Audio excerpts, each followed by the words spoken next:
Ça, c'est un secret pour personne, nous sommes des êtres d'habitude. Or, il y a des habitudes qu'on pense totalement anodines, alors qu'elles peuvent nuire à notre santé chaque jour dans notre cuisine. Et le pire, c'est qu'on les fait presque tous et toutes. Ça fait plus de 10 ans que je m'informe sur ces sujets d'importance pour notre santé, et dans cette vidéo, je te partage 15 gestes toxiques à éviter absolument si tu veux cuisiner de manière plus saine, le tout sans prise de tête. On va parler choix d'ustensiles, de cuisson, de conservation, des bons et des mauvais gestes que tu fais au quotidien dans ta cuisine. Bref, tout ce qui peut sembler anodin, mais qui, cumulé et sur le long terme, peut avoir un réel effet néfaste sur ton corps. Donc si ça t'intéresse, c'est parti!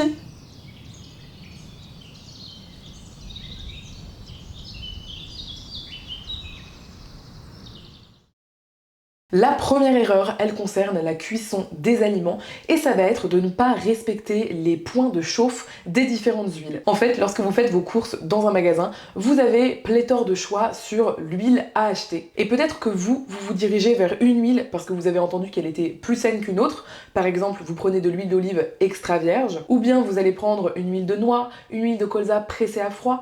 Tout ça, ce sont des huiles qui sont excellentes dégustées crues, ou bien pour l'huile d'olive extra vierge si vous réalisez une cuisson très douce. Mais dès lors que vous allez vraiment faire frire les choses, ou bien que vous allez les cuire à feu fort, ces huiles deviennent toxiques pour votre santé. Il y a un moyen très simple de connaître le moment où l'huile devient toxique, c'est le moment où l'huile commence à fumer. Je pense qu'on a tous et toutes eu cette expérience dans notre cuisine. On utilise une huile dans notre poêle et en fait, lorsqu'elle chauffe, elle commence à faire une petite fumée qui sent vraiment pas très bon, qui sent une odeur un peu rance. Dès lors, ça veut dire qu'il ne faut plus du tout utiliser l'huile pour cuire son aliment. Il faut la jeter, la remplacer par une nouvelle huile, idéalement une huile avec un point de fumée haut, ce qui veut dire que lorsque vous allez utiliser cette nouvelle huile pour cuire votre aliment, vous n'aurez aucun souci de fumée qui s'en dégage et surtout aucun souci de toxicité qui se développe. J'ai cité l'huile d'olive extra vierge parce que c'est une erreur très fréquente où effectivement les gens achètent cette huile-là en se disant c'est une huile bonne pour la santé parce qu'effectivement elle a plutôt un bon équilibre entre les oméga 3 et les oméga 6, ce qui est très positif. Néanmoins, comme dit, dès lors qu'elle est chauffée à trop haute température, elle devient toxique. Pour la cuisson, on préfère donc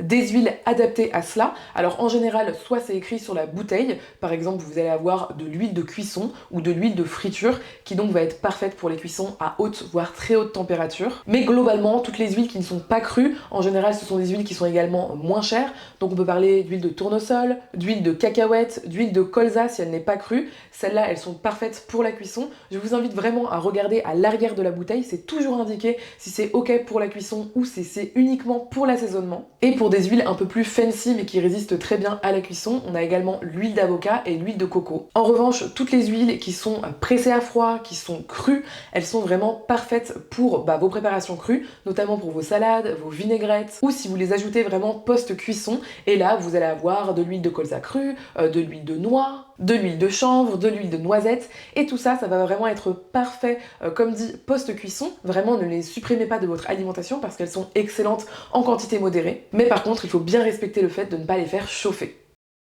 La deuxième astuce, et celle-là, je crois qu'elle est connue par presque personne, parce que lorsque je vais chez des amis, dans de la famille, etc., j'observe un petit peu ces points-là et je vois que la plupart des gens connaissent certaines astuces de non-toxicité dans sa cuisine, mais il y en a vraiment qui sont inconnues au bataillon, comme celle de la bouilloire. Alors le problème, c'est pas forcément la bouilloire en elle-même, mais plutôt les composés de la bouilloire. Et c'est là que vous allez peut-être être choqués. Il faut savoir que si votre bouilloire est en plastique ou qu'elle a ne serait-ce qu'un seul composant en plastique à l'intérieur, et bien à chaque fois, je dis bien à chaque fois que vous allez faire bouillir de l'eau à l'intérieur, il va y avoir des microparticules de plastique qui vont être libérées dans votre eau et ensuite vous allez utiliser votre eau pour vous faire votre boisson chaude ou pour faire chauffer des pâtes ou que sais-je. Et là, a priori, vous allez consommer ces microparticules de plastique qui sont en plus pas du tout filtrées par le corps. On appelle ça des nanoparticules de plastique et on va beaucoup en parler dans cette vidéo. Je vais vous donner plein d'astuces pour en ingurgiter le moins possible, mais on estime aujourd'hui que tout le monde consomme l'équivalent de 5 grammes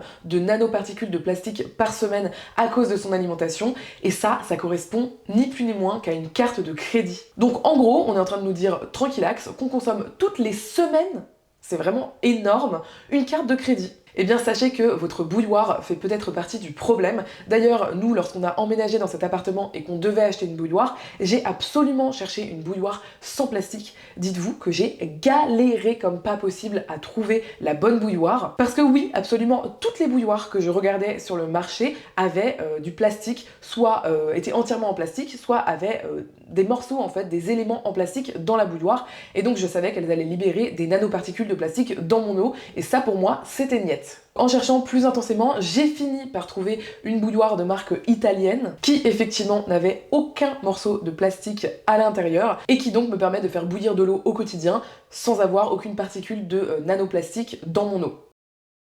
Juste avant de vous donner les 13 prochaines astuces indispensables à connaître pour votre santé dans votre cuisine, j'aimerais également vous partager une astuce budget qui va pouvoir vous permettre d'économiser jusqu'à 1 000 € par an et ce sans changer vos habitudes de consommation et sans devoir rien acheter en plus. Est-ce que vous saviez que vous pouviez récupérer une partie de l'argent que vous dépensez pour vos dépenses du quotidien ? Et oui, je vous parle bien d'eBay Club qui est le partenaire de cette vidéo et restez jusqu'au bout parce que vous allez pouvoir gagner 6 € totalement gratuitement. D'abord, eBay Club, c'est quoi? C'est une plateforme 100% gratuite de cashback. Et ça vous permet de récupérer un pourcentage de vos achats au quotidien. Et quand je parle d'achat du quotidien, on parle bien de plus de 2500 enseignes partenaires qui sont vraiment des magasins de tout type. Et d'ailleurs, ça marche en ligne et aussi en physique. En vous inscrivant gratuitement sur eBay Club, vous pourrez, si vous passez par mon lien qui est juste en dessous de la vidéo, gagner 6 € totalement gratuitement sur votre cagnotte. Vous pourrez également activer du cashback en un seul clic, que ce soit sur le site d'eBay Club ou bien sur leur application. Vous pourrez activer des bons d'achat avec du cashback immédiat. Vous pourrez aussi scanner vos tickets de caisse, même après avoir payé,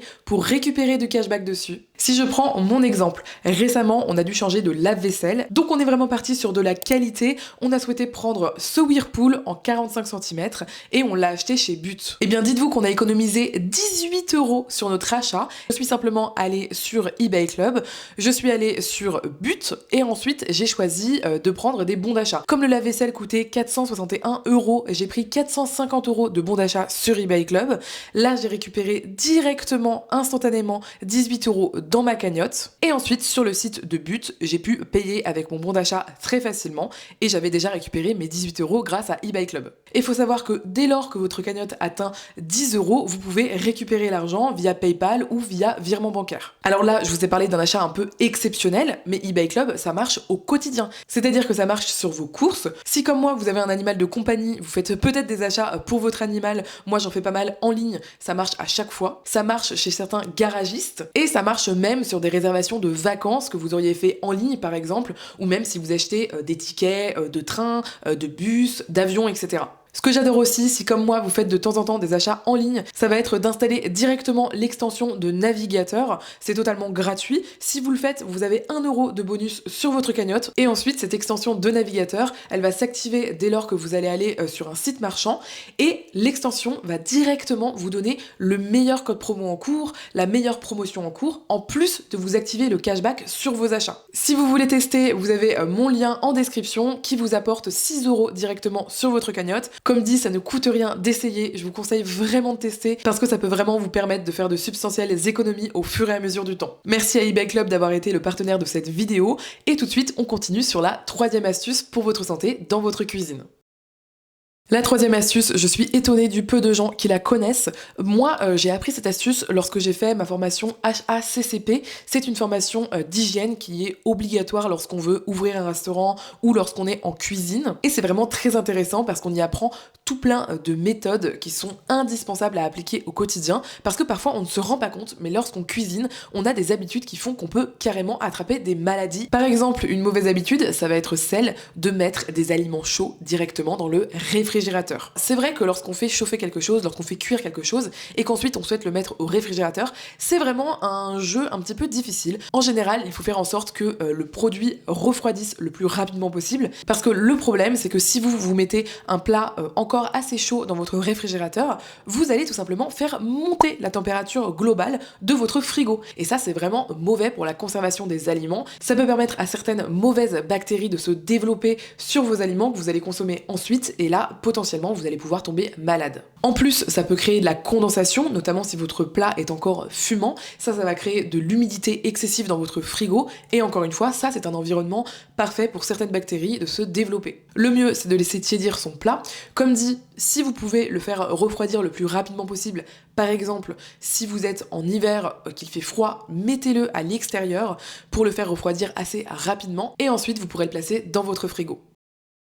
La quatrième erreur, et celle-là on est encore beaucoup à la faire, je trouve en plus que certaines personnes manquent d'alternatives et se disent du coup à quoi je passe. Et là on va parler d'un sujet qui fâche, c'est les planches à découper en plastique. Et il faut savoir qu'à chaque fois que vous coupez des choses dessus, il va y avoir des micro-particules de plastique qui vont s'en dégager. D'ailleurs elles sont pas si micro que ça parce qu'on peut les voir à l'œil nu. Faut savoir qu'en France on ne connaît pas la composition du plastique qu'on nous vend parce que c'est une sorte de secret de fabrication des fabricants et que du coup, personne ne connaît la composition exacte. Et ces morceaux de plastique, vous les consommez, et je pense que ça fait bien partie des 5 grammes de plastique qu'on consomme en moyenne par semaine. Et c'est vrai que c'est un sujet un petit peu sensible, parce que pour le coup, ayant travaillé en restauration, c'est vrai qu'en restauration, on utilise uniquement des planches en plastique. D'ailleurs, c'est une obligation légale, parce que le plastique est considéré comme antibactérien. Alors évidemment c'est vrai, mais on est obligé de prendre un environnement multifactoriel puisque c'est celui dans lequel on vit et pour moi ça vaut pas le coup d'un point de vue antibactérien de prendre des planches en plastique, sachant que les planches en bois sont aussi antibactériennes et que elles ne vous donnent pas de microplastiques dans votre alimentation. Il existe aussi des planches en verre, voire des planches en métal, mais moi je vous conseille pas les planches en verre ou en métal même si elles sont hyper clean parce que elles vont casser le fil de votre couteau, donc en gros ça veut dire que si vous avez des couteaux qui sont bien coupants, eh bien vous allez vous retrouver à faire des micro-cassures, des micro-fêlures vraiment sur le fil de la lame et ça va abîmer durablement vos couteaux, donc c'est vraiment dommage. Dans ce cadre, je vous conseille plutôt effectivement d'utiliser des planches en bois, moi je trouve que c'est le mieux. Prenez surtout des planches en bois naturelles, c'est-à-dire pas des bois qui ont été traités, et là vous serez assuré de consommer beaucoup moins de plastique par semaine si vous changez cette mauvaise habitude.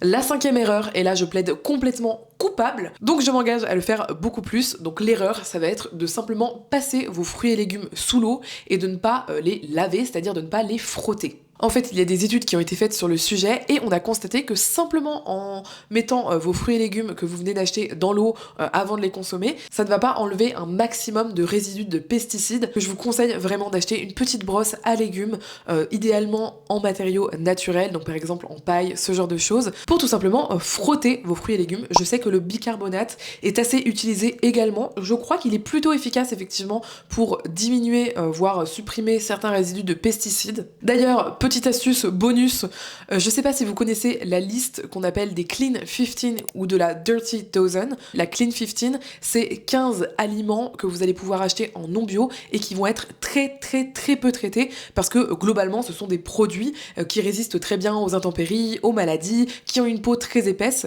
et donc les agricultrices les traitent très peu, donc ça vaut pas forcément le coup de payer 2 fois plus cher en bio pour ces produits-là. Et à l'inverse, vous avez la liste des Dirty Dozen qui eux sont des aliments qui vont au contraire avoir beaucoup d'utilisation de pesticides et donc beaucoup plus de résidus de pesticides, voire de résidus de pesticides différents, ce qui peut favoriser l'effet cocktail qui est très mauvais pour la santé. Donc voilà, si vous avez un budget serré pour vos courses, je vous conseille vraiment de vous appuyer sur ces 2 listes qui sont vraiment très efficaces pour pouvoir savoir quels produits sont indispensables à prendre en bio et lesquels ne sont pas indispensables. La prochaine erreur, et celle-là on est énormément à la voir, que ce soit lorsqu'on va au travail ou que ce soit lorsqu'on va dans des lieux collectifs globalement, mais en gros ça va être de faire chauffer des contenants en plastique qui ne sont littéralement pas faits pour être chauffés. Aucun contenant en plastique n'est fait pour être chauffé. Je vous conseille vraiment, même si le fabricant vous dit que c'est ok de les faire chauffer, de ne pas le faire. Et donc là je pense à toutes les personnes qui vont de façon tellement mignonne faire leur repas dans leurs petits contenants en plastique, qui vont les amener au travail ou à la fac ou où c'est et qui vont les faire chauffer dans le four à micro-ondes. Je vous en prie, ne faites pas ça parce que à chaque fois que vous faites chauffer, il y a des nanoparticules de plastique qui vont se transférer depuis le contenant jusqu'à votre nourriture et encore une fois, vous allez les consommer sans même vous en rendre compte. C'est pareil pour tout ce qui est pasta box et tous les dérivés de ce genre de produits.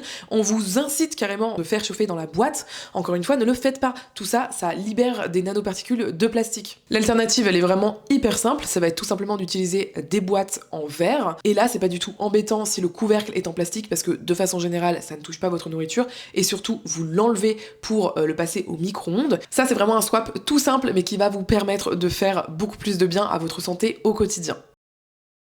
La prochaine erreur, et celle-là, elle est très peu connue. D'ailleurs, quand je vois les rayons en magasin, je me dis vraiment que les gens ne savent pas, parce que sinon, ça favoriserait de nouveaux produits qui arriveraient sur le marché. Et notamment, je vous conseille, je vous incite à vraiment ne pas utiliser de l'huile ne pas acheter en fait de bouteilles en plastique qui contiennent de l'huile ou de bouteilles en plastique qui contiennent du vinaigre. Pourquoi? Parce qu'il faut savoir que le plastique ne migre pas toujours vers votre nourriture. Néanmoins, il y a des facteurs qui font que ça favorise grandement la migration du plastique vers la nourriture. Ces 4 facteurs, je vous les donne tout de suite. Donc tout d'abord, on a le gras. Donc typiquement, une bouteille d'huile en plastique, c'est un no-go pour moi, mais on va avoir tout ce qui va être globalement assez gras et conservé avec du plastique qui va être vraiment plaqué sur l'aliment. Donc par exemple, si vous consommez des poissons gras, ce que je vous ne conseille pas de faire, mais si c'est votre cas, si c'est dans une barquette en plastique, typiquement le gras de la viande ou du poisson ou de l'aliment globalement, va effectivement permettre au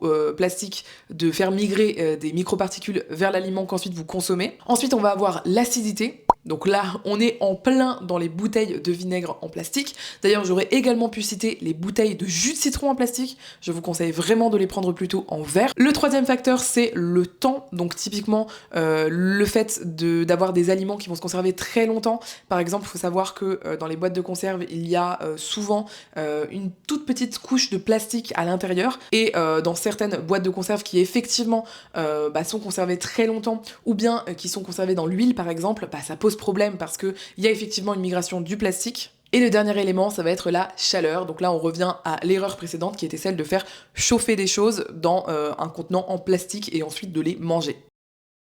La prochaine erreur, et elle concerne toujours le plastique, parce que oui, je crois que c'est vraiment le grand mal de notre temps dans notre cuisine, ça va être le fait d'utiliser des ustensiles, notamment des ustensiles de cuisson en plastique. On la connaît toute, la fameuse spatule qu'on utilise pour faire cuire des choses, pour retourner des choses. Vous savez, le set Tefal en fait, le set Tefal qui avant était d'une couleur violette et qui maintenant est d'une couleur noire, je crois, ou le set Ikea, je vous conseille vraiment de vous détourner de ces produits-là. D'ailleurs, j'ai même appris récemment que certains de ces produits-là, notamment ceux qui sont noirs dans un espèce de silicone, ils sont fabriqués, non mais tenez-vous bien, à partir de déchets de fils électroniques. Les fils électroniques qui sont souvent recouverts d'un espèce de plastique noir, ils utilisent ce plastique pour le recycler, pour le faire fondre et pour en faire des ustensiles de cuisson. Non mais allô quoi. Même si vous utilisez un fouet en plastique pour faire des béchamels, pour faire des crèmes dessert, ce genre de choses, pour faire chauffer quoi que ce soit dans une casserole, en bref, tous vos ustensiles en plastique qui vont toucher vos casseroles à un moment, qui vont toucher vraiment la chaleur assez forte, je vous conseille très fortement de vous diriger plutôt vers des ustensiles en bois ou des ustensiles en métal. Surtout, si vos ustensiles, vous voyez qu'à un moment ils ont un peu fondu, si vous voyez qu'ils sont rayés, qu'ils sont abîmés, qu'ils sont un petit peu déchirés en partie, etc. Là, c'est vraiment le pire parce que c'est la porte ouverte à vraiment tous les petits bouts de plastique pour partir dans votre alimentation.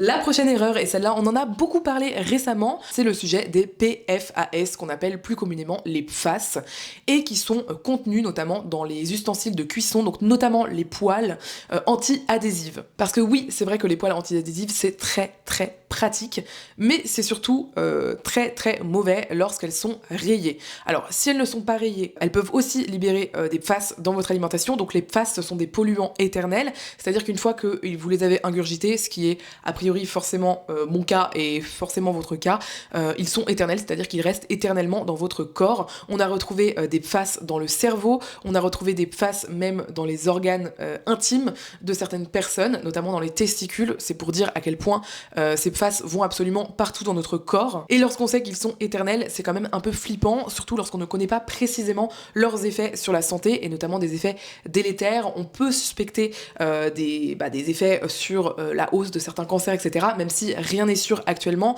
mais des études scientifiques sont en cours pour voir s'il y a un lien de corrélation. Sachez aussi qu'il y a des bonnes nouvelles par rapport à ça, c'est-à-dire qu'il y a des études actuellement, notamment une étude qui a été faite, qui a prouvé que on peut A priori, réduire un peu la quantité de phase dans notre corps en consommant énormément de produits antioxydants. Donc les antioxydants, ça se trouve dans beaucoup de fruits et légumes, notamment s'ils sont rouges, roses ou violets. Je vous mettrai l'étude en question dans la description si vous voulez aller la voir. Donc si vous avez ce genre de produits qui sont abîmés, il vaut mieux les remplacer. Là, vous avez plusieurs options. Donc vous avez la céramique ou la fonte, qui sont donc des choses assez lourdes hein, à porter, je vais pas vous mentir, mais qui sont très très pratiques, notamment pour mijoter. On va également avoir l'inox, que beaucoup de personnes ne savent pas utiliser lors de la cuisson et donc se plaignent que c'est totalement collant, quoi, que ça fait accrocher tous les aliments. Or, il faut juste savoir comment l'utiliser et ensuite elle devient anti-adhésive très facilement. Dites-moi d'ailleurs si vous voulez que je vous fasse une vidéo sur ce sujet-là, le sujet des poêles, des casseroles, si vraiment vous êtes perdu, comment les utiliser, pour quelle utilisation, etc. Je me ferai un plaisir de vous faire une vidéo si ça vous intéresse. Après, vous avez mon petit chouchou qui est l'acier. Donc ça, c'est assez lourd aussi, mais ça conduit tellement bien la chaleur, c'est vraiment miraculeux pour faire saisir en fait des aliments, même pour faire des crêpes et tout, c'est juste génial. Mais ça c'est pareil, il y a une subtilité puisqu'il faut les culotter. Vous avez également le choix du verre qui peut être utile sur des casseroles par exemple, notamment pour faire bouillir des choses à l'intérieur. Là ça va être très pratique d'avoir du verre. La prochaine erreur, et alors là, encore une fois, je plaide coupable, même si j'essaye d'y faire attention, c'est très difficile d'y faire réellement attention, c'est pour ça que je vous fais un rappel dans cette vidéo, ça va être le fait d'utiliser une éponge sale, notamment pour nettoyer par exemple vos surfaces de cuisine, ou bien pour nettoyer vos aliments, ce genre de choses. En fait, on estime que l'éponge de votre cuisine est probablement plus sale que la cuvette de vos toilettes. C'est normal, puisque les éponges, ce sont des objets qui restent en général assez humides. L'humidité, c'est vraiment l'un des environnements les plus favorables avec la chaleur pour la prolifération de bactéries. Et encore une fois, on n'est pas dans un endroit stérile, donc on ne sait pas quelles bactéries se développent sur nos éponges. Ça peut être des bonnes bactéries tout comme des mauvaises bactéries, et c'est vraiment embêtant si vous réutilisez ensuite cette éponge sans la désinfecter, sans la nettoyer, pour continuer à nettoyer votre vaisselle, nettoyer votre cuisine, vos aliments, etc. En restauration, c'est pour ça qu'on utilise en général un petit pot dans lequel on met de l'eau, un petit peu de liquide vaisselle, et également un tout petit peu d'un objet vraiment désinfectant, donc par exemple de l'eau de javel ou un autre désinfectant. Il faut savoir que l'eau de javel en toute petite quantité est plutôt conseillée pour désinfecter, donc l'idéal c'est de faire cette préparation avec de l'eau bien chaude, même voire de l'eau bouillante le soir. Vous versez de l'eau bouillante de votre bouilloire dans votre contenant, et ensuite vous faites la préparation que je vous expliquais, vous mettez dedans vos éponges, et là vous êtes sûr que le lendemain matin elle est désinfectée. Une autre méthode très peu connue, ça va être de mettre votre éponge dans votre lave-vaisselle, parce que le lave-vaisselle en fait ça lave à température très très haute la vaisselle, et donc ça permet aussi de désinfecter votre éponge, donc c'est très pratique. Et pensez également à remplacer régulièrement, voire très régulièrement, votre éponge. On conseille toutes les semaines. Après, si comme dit, vous suivez mes astuces tous les jours, vous n'aurez pas besoin de la changer forcément toutes les semaines, mais on conseille quand même de la changer régulièrement, c'est un peu comme la brosse à dents, on conseille souvent de la changer relativement régulièrement. La prochaine erreur, et alors là on revient sur une erreur, j'ai l'impression que personne ne connaît cette erreur, et pourtant encore une fois elle libère des millions de microplastiques dans nos boissons au quotidien. Ça va être de ne pas faire attention aux sachets de thé notamment, ou de tisane que vous utilisez, et de prendre des sachets en plastique. Parce que oui, si vous regardez les sachets de thé, il y en a certains qui sont dans une texture un peu tissu, un peu coton, ça va être souvent d'une couleur un peu blanc, un peu trouble, et il va y avoir d'autres thés, souvent des thés un peu plus luxueux d'ailleurs, qui vont être vendus dans des sachets qui sont un peu translucides. Si vous regardez bien, vous voyez bien que ce sont des petites mailles très très fines, et ça, c'est littéralement du plastique. Franchement, c'est vraiment problématique parce que, encore une fois, c'est comme pour la bouilloire, vous allez mettre de l'eau bouillante directement dessus, et du coup, vous allez vous retrouver avec un thé au plastique, même si votre bouilloire est sans plastique. Dans ce cas-là, ce que je vous conseille de faire, c'est tout simplement d'acheter votre thé en vrac, c'est vraiment le mieux, parce que même les sachets qui sont un peu, comme dit, un peu plus troubles comme ça, il y a souvent des pesticides dedans, parce que s'il y a une partie de coton, parfois il y a encore un petit peu de plastique aussi, il peut y avoir de la colle au-dessus, donc ça c'est aussi un peu embêtant. Donc je vous conseille plutôt d'acheter vos thés, vos tisanes, etc., même votre café en vrac, ou bien si il vous reste chez vous notamment des sachets en fait qui sont vraiment en plastique, je vous conseille de les ouvrir et de les verser dans une boule à thé et de les consommer comme ça. Moi personnellement c'est ce que je fais. La prochaine erreur, et celle-là vous allez me dire Andrea t'es jamais contente. Non, sans blague, la prochaine erreur c'est de laisser refroidir vos plats trop longtemps à température ambiante. Parce que oui, il y a un bon moment pour le mettre au frais, c'est le moment où il est légèrement tiède. Là normalement ça devrait aller. Mais si vraiment, moi j'ai déjà vu ça dans plein de familles, ça va être genre on fait un plat de légumes, de viande ou que sais-je, on le laisse dans le four une fois que c'est froid et ensuite on le laisse dans le four jusqu'au lendemain par exemple. Bah ça c'est très très mauvais parce que ça va permettre la prolifération de bactéries et encore une fois on ne contrôle pas le type de bactéries qui se développent et ça peut être des mauvaises bactéries qui peuvent vous envoyer à l'hôpital, voire vous squeaker et ça c'est vraiment pas très très cool. Donc par pitié, n'oubliez pas vos aliments dans le four ou à l'extérieur du réfrigérateur. En plus, il y a certains aliments qui sont encore beaucoup plus propices à la prolifération de mauvaises bactéries, je pense notamment aux viandes si vous en consommez encore. Si vous en consommez encore et que vous voulez réduire, voire arrêter, je vous conseille très fortement les autres vidéos de ma chaîne où je partage énormément d'astuces sur comment cuisiner sans protéines animales, mais tout autant protéinées. Et je pense notamment aussi au riz. Le riz, c'est un aliment qui peut faire développer des mauvaises bactéries. Dans tous les cas, je vous conseille vraiment, avant de consommer un aliment, quel qu'il soit, vous le savez, moi j'ai déjà consommé des aliments périmés, des aliments récupérés dans des bennes, dans des supermarchés, etc.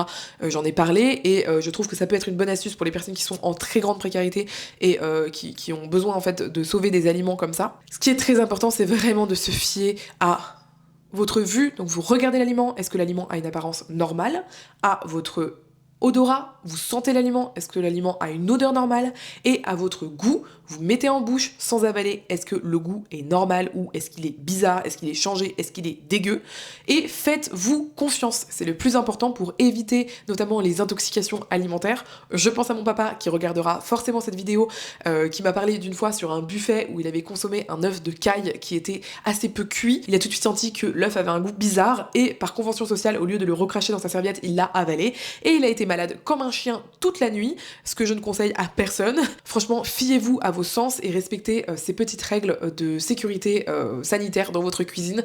Je pense que vous allez me remercier. La prochaine erreur, et là on revient aux poils anti-adhésives. Sachez que même si vous avez des poils anti-adhésifs qui ne sont pas rayés, pas abîmés, vous pourrez aussi ingurgiter des fasses si vous faites chauffer à vide votre poêle trop longtemps. Donc en gros, si vous avez l'habitude de faire préchauffer à fond votre poêle anti-adhésive, sachez que c'est très mauvais parce que c'est un moment où la poêle va littéralement libérer des fasses. Donc le mieux, ça va être de faire préchauffer légèrement votre poêle, ensuite de mettre vos aliments dedans et ensuite seulement de faire chauffer votre poêle à fond si nécessaire. Dans tous les cas, c'est vrai que moi je vous conseille plutôt de passer à d'autres types de casseroles, de poêles, etc. Mais je sais que c'est pas toujours possible. En plus, ça peut coûter assez cher de remplacer des poêles ou des casseroles.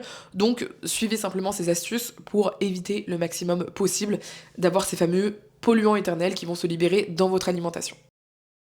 La prochaine erreur, une erreur qu'on voit encore énormément, notamment au travail, ça va être de boire vos boissons chaudes, voire vos boissons très chaudes dans des gobelets en papier. Et là vous allez me dire, Andrea, tu délires, est-ce que le papier c'est encore problématique? Eh bien pas forcément, le papier c'est pas forcément le problème c'est qu'on a littéralement des gobelets qui sont en plus estampillés 100% recyclables, faux déjà, et ensuite qui sont estampillés gobelets en 100% en papier et tout, c'est impossible, ça n'existe pas les gobelets 100% en papier dans lesquels vous pouvez mettre du liquide qui ne va pas couler et se défaire en fait, enfin c'est juste logique. Ce qui tient votre thé ou votre café à l'intérieur, c'est une fine couche de plastique.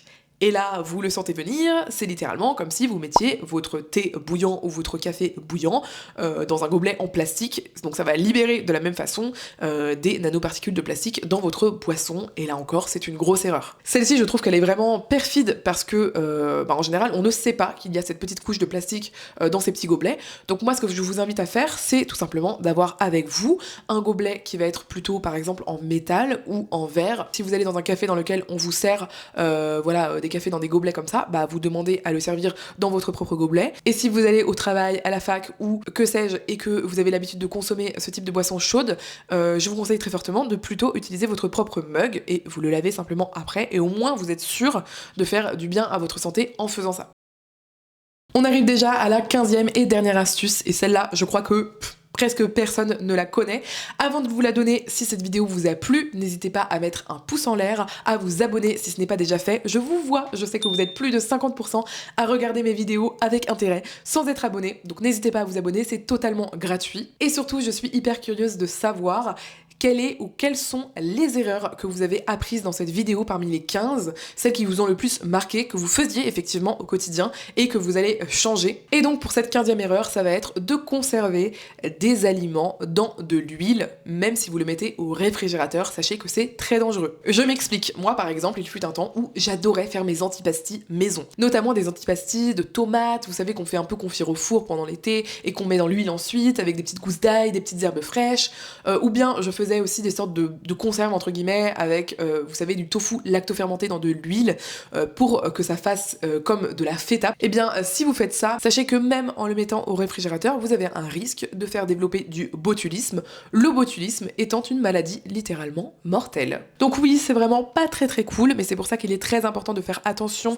aussi lorsqu'on fait des conserves maison, voilà, lorsqu'on fait des confitures, ce genre de choses, faut vraiment faire gaffe au botulisme, à ce que pendant le processus de fabrication, tout soit bien respecté pour qu'il n'y ait pas de risque de développement de cette bactérie. Et le problème de cette bactérie, c'est qu'elle est inodore et elle n'a pas de goût, donc vraiment vous ne pouvez pas vous rendre compte que vous consommez quelque chose qui a du botulisme. Et le problème, c'est vraiment le contact de l'huile avec des aliments frais. Si vos aliments sont totalement secs, ça ne pose aucun souci. Si vous prenez des lamelles d'ail totalement séchées, si vous prenez des herbes totalement sèches par exemple, ou encore des tomates totalement séchées, vous pouvez les conserver ensuite dans de l'huile. Là, il n'y a pas de risque de développement de botulisme. Ce que vous pouvez faire pour éviter la prolifération, déjà, c'est grosso modo éviter l'ail cru que vous allez ensuite conserver comme ça dans l'huile. Ça, c'est vraiment pas ouf, donc faut faire super attention. Préférez plutôt de l'ail en poudre totalement séché ou des lamelles d'ail totalement séchées. Et ensuite, la deuxième astuce que vous pouvez appliquer, celle-là je la trouve géniale, ça va être d'ajouter du vinaigre dans votre préparation. Moi j'achète des tomates qui sont totalement séchées parce que ça coûte beaucoup moins cher de les acheter comme ça que de les acheter directement dans des pots à l'huile. Et ensuite, si je souhaite les faire réhydrater, je les fais réhydrater dans de l'eau avec du vinaigre, donc je les fais bouillir en fait avec de l'eau et du vinaigre. Et ensuite, là, à ce moment-là, je peux les mettre dans de l'huile pour les conserver avec des herbes séchées par exemple, de l'ail en poudre, ce genre de choses. Et là, il n'y a aucun risque de développer du botulisme parce que l'acidité en fait du vinaigre va venir totalement éradiquer la possibilité du développement de cette bactérie, qui est, je le rappelle, mortelle. J'espère sincèrement que cette vidéo vous a plu. N'hésitez pas encore une fois à me dire en commentaire quelle est l'erreur ou quelles sont les erreurs que vous faisiez et qui vous ont le plus choqué dans cette vidéo, que vous ne connaissiez pas et que vous allez changer. Dites-moi également si vous souhaiteriez une vidéo numéro 2 sur le même thème, si ça vous plaît, je pourrais en faire. Je pense notamment aussi à faire une vidéo sur mes astuces naturelles pour notamment le soin, donc par exemple faire des masques pour le visage naturel, toutes les astuces que j'ai pour les cheveux parce que je suis assez sur le naturel, ça coûte très peu cher et c'est souvent tout aussi efficace, voire parfois plus efficace que les trucs qu'on nous vend. Dites-moi si ce sujet-là aussi vous intéresse parce que j'hésite vraiment à le faire, ça change un peu de ce que je fais d'habitude et je sais pas si ça pourrait vous intéresser, donc j'attends vraiment vos retours sur ce sujet-là. N'hésitez pas à aller voir d'autres vidéos de ma chaîne sur le même sujet.